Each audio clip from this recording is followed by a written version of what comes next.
Christmas is here. Let's all cheer. Randy is a big queer. Thank you very much for joining us on an episode of Film Club. I'm one of your hosts, Andy Harrison. To my right, as always, Danny Donaldson.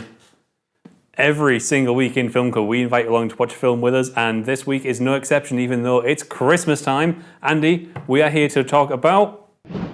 How the Grinch Stole Christmas. No, the full title, Dr. Seuss's How the Grinch Stole Christmas, which often is shortened in both posters, like I think even the DVD covers and stuff, to just The Grinch.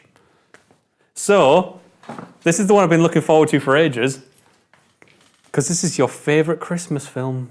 I'll explain what happens in The Grinch. So, it's about a green-skinned man who... That's racist, you can't say that. Who hates Christmas, and then they've got like a town of kind of humans who love Christmas. Racist, you can't say that either. Now, these kind of humans don't like the Grinch, and they cower at his name because he's a bit mischievous and he likes to make their lives miserable, even though they're all smiling anyway and stuff like that. It's like our relationship. I couldn't help but smile. Little girl says, they're having a festival, and little girl says, we should invite the Grinch because no one should be alone for Christmas. She's the one that's just like, Christmas is all commercial, let's all be about the spirit of Christmas. And the Grinch, they invite him over, and then he has a little horrible memory back to his old days of shaving, where he couldn't shave. You competing with the Grinch here for cool points. Yeah.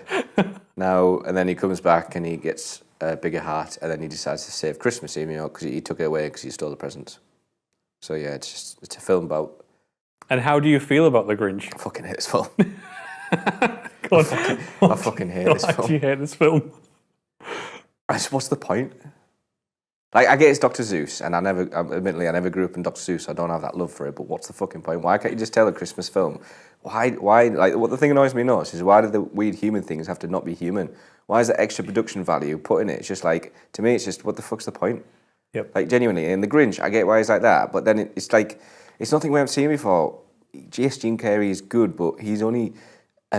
he's actually, I take that back. There's some films that Jim Carrey blows out the water, stuff like Truman Show, Whole New Level, Eternal Sunshine, The Spotless Mind. But when Jim Carrey's been Jim Carrey, you've seen it on before. So why am I sat there watching a film about Christmas with characters I don't like particularly like? Well, the production I don't particularly like the look of. It's all whimsical and like this and boing and stuff like that. I'm just like, it's a fucking kids film. It's like watching. It's like he's watching. I tell you what, it's like fucking Hunger Games. When they're on the set and they've got, what the fuck is with their haircuts, man? Like, genuinely. I know it's like we were saying this last week. It's ironic because The Grinch is about a film, a guy who is unhappy and miserable.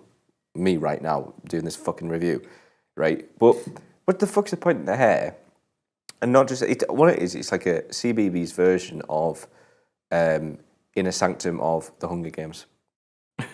That's a really interesting way of putting it. I think you absolutely nailed it. This feels 100% like a kids' film. And I can hack kids. I absolutely love like animation and stuff like that. I know Pixar does cater towards the adults, but I love like the old Disney films and stuff like that. Fantastic. But I think there's a difference. All Disney films, what I'd consider all ages films, they work across all ages. Okay, well let's think of like Polar Express, great.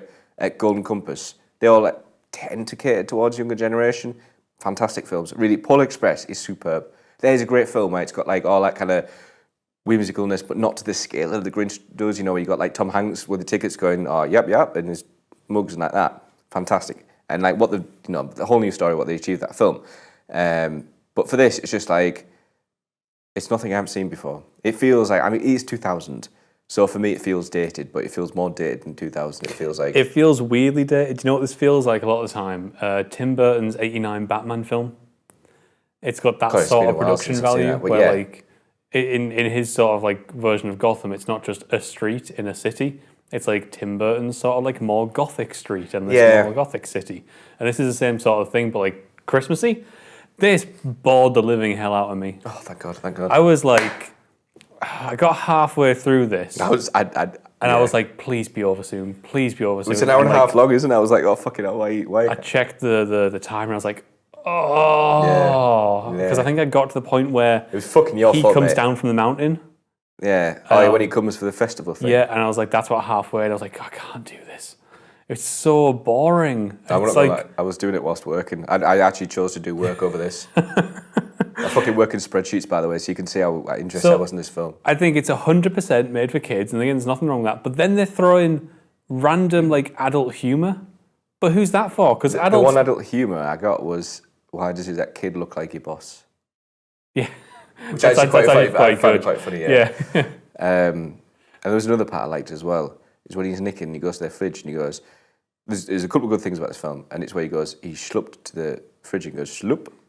So I was like, ha ha ha. I've always had a soft spot as well for is it when he starts wrecking the party and he goes, oh, the humanity. I like a good pun. Yeah, but yeah, it's just like you're right. Like why?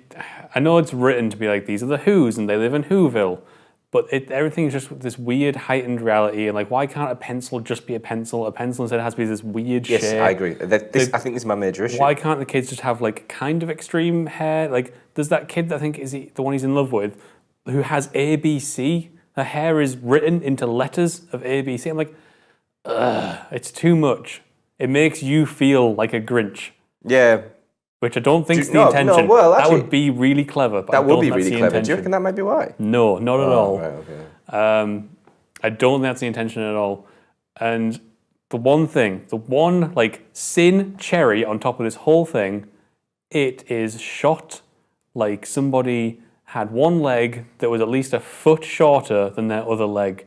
Straighten the goddamn camera. Maybe that was intentional. Do you know what we have this like kind of silly little rule in filmmaking, and it's that if you can't think about like you can't quite decide what to do to the shot, you can't quite figure out what you want to do to the shot, and you just want to spice it up for like randomly, put it on a Dutch tilt. It's like throughout this entire film, they had no idea where to put the camera or how to make the film look interesting. Well, there's loads of wipes, there's loads of shots from above, shots on the side like this, and it just I tell you what it feels like, and I'm going to kill myself when I do the audio after and make this comparison. It feels like they try to reenact something like a Grand Day Out, Wallace and Gromit, where it's all going around and they're making everything, and the camera kind of jumps around here and there. It's like they're trying to do that. When he's making this sleigh, for example, the camera's going everywhere. Yeah. It feels like they're trying to do that, and it's just like, that hasn't worked. And the thing about this, so this is directed by, if anyone doesn't know, it's directed by a guy called Ron Howard, whose name's been coming up a lot recently, and even more so now that he's taken over the new Star Wars Han Solo film. Previously, I was like, all right, whatever, I'll see that film. It might be good, it might not be. Now I'm really worried about that film. No, I think Ron Howard, he's done A Beautiful Mind, and he hasn't seen it, and that's a fucking superb film. So yeah, I've heard, and he was involved in Arrested Development as well. So like, there's still some saving grace here for Ron Howard. I've seen his stuff, and he doesn't have a huge back catalogue of like great films. He's got like the odd one. He's got a bunch of TV in there and Again, stuff. This is 2000. Yeah. So hopefully he's grown a lot. Yeah, well, I really hope so. There are some saving graces to the film. The best thing overall throughout the film is Anthony Hopkins' narrating. Yep. Anthony Hopkins' voice just makes me feel happy. At the end of this film, I was just like a bit bored and a bit like this. But then Anthony Hopkins, and I realised life was all right. He's just awesome. And he actually sings part of the songs. Jim Carrey is good. You can't deny that. But again, it's nothing you haven't seen before. It's Jim Carrey being Jim Carrey. Jim Carrey brings the necessary energy to the film to match the tone of the whole thing. I do love the production design. Like, maybe not the design, but the fact that everything is so practical. You've got to commend that. Yeah. I mean, what did we do last week? Elf. So it's interesting because I couldn't help but compare it to Elf. And there's like where Elf has those little whimsical parts where he's throwing snowballs and it's like, like that. It feels like cartoonish. And I'm just like, that's the part of Elf I was a bit like, Whereas, like, obviously, thank you, I loved. Whereas this, it all seemed to be kind of the snowball bits and all this. At the same time, you can't deny the fact that there was very limited CGI. Yeah. It was very, very practical. Like they built huge chunks of Whoville, all those props. Like I said, like a pencil can't be a pencil, which means they've got to build a pencil. Like there's huge amounts of production design, which is really impressive. I think if you're a production designer and you love production design in films, you're probably going to love this film, but there's nothing else much going for it. I just can't believe people, like I can, but it makes me like, people actually made that and I fucking hate it so much. I know. Like, it's credit to them for what they did, but it's just personal preference. Other saving graces, of course, music. Music's great. I must admit, the music is great. It's done by a bloke called James Horner, who's done a wide catalogue of films. Worked with like James Cameron, like Avatar. He did Titanic, the theme for Titanic. I mean, fuck's sake, yeah. Yeah.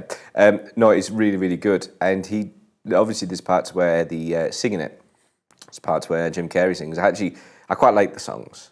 I liked honestly with that little fucking kid singing "Where Is Christmas." Interestingly, see, I thought she was good in it. Oh, she's good, but the singing, like. Well, interestingly, you'll laugh at this. Go on. I just found out this out now, literally be like two minutes before we started filming. I'm waiting to laugh. She helped write that song. Now, even more interestingly, I was like, well, I've never heard her name before. Like, what's she doing herself now? Because you see these child actors. I mean, you look at stuff like Christian Bale or Ryan Gosling that started off young in films, or even Joseph Gordon-Levitt, and you see them, oh, like that's how they are. Didn't recognise her. I thought, is it someone I don't know, like Chloe Grace Moretz? Anyway, she's not an actress anymore. She's in a rock band. Fair enough. So they're called the Pretty Reckless or something. I've heard of them before. Yeah. They used to like, I think one of the songs. That's cool. Used to play sumo. But what's really interesting is because I've just seen this film, Grinch, now, and I know it's been out a while, but I didn't realise how long ago it was. So you go from you do your edit down there. You go from Spirit of Christmas, girl with a weird fucking haircut, to kind of like rock band girl with a kind of complete different image. And it was just like, when I was checking, I was just like, eh? That's a shame, because I was really hoping she still had the Who hair. It's like, it's like, I don't know, blonde and stuff. But yeah, so give her my saving graces. Yeah, it's a difficult film to like in a lot of respect. I personally don't think I would ever begrudge anybody for liking the film, because it's weird, sort of like, it's got a very striking tone about it, but I think if you like Doctor Seuss stuff, it was a rough ride. Like this. It was a rough ride. In fact, just to get over this, I watched, as I texted you, I watched Kurosawa's Hidden Fortress. Do you watch this after? Just to cleanse the palate, is that why you watched it? After watching The Grinch, I was like, ugh. So I had last night, I was watching a couple of films in what we have to do for these reviews, and I just watched next week's film. And I texted you, didn't I? I said, I know we don't normally text each other, but I said, mate, that was like one of the best experiences I've had in a long time. And then it was late last night. It was about like 11 o'clock. And I was thinking, I could probably watch The Grinch before I had to work tomorrow. And then after that, I was like, fuck this. There's no way I want to fucking do that. So I just chose my dinner hour to fucking work through whilst watching The Grinch on and off. And I was just like, nah, fuck this. But if you want to find out what it is we are doing next week, Andy, do you want to let them know? To Kill a Mockingbird. To Kill a Mockingbird. I had to think there. So you can join us next week to watch To Kill a Mockingbird. If you want to let us know what you thought of The Grinch, though, you can hit us up on Twitter, or you can leave a comment down below, or you can just send Andy a really inappropriate Santa letter. I'll put his address down here. I won't put your address down there. Until next week, we'll see you later.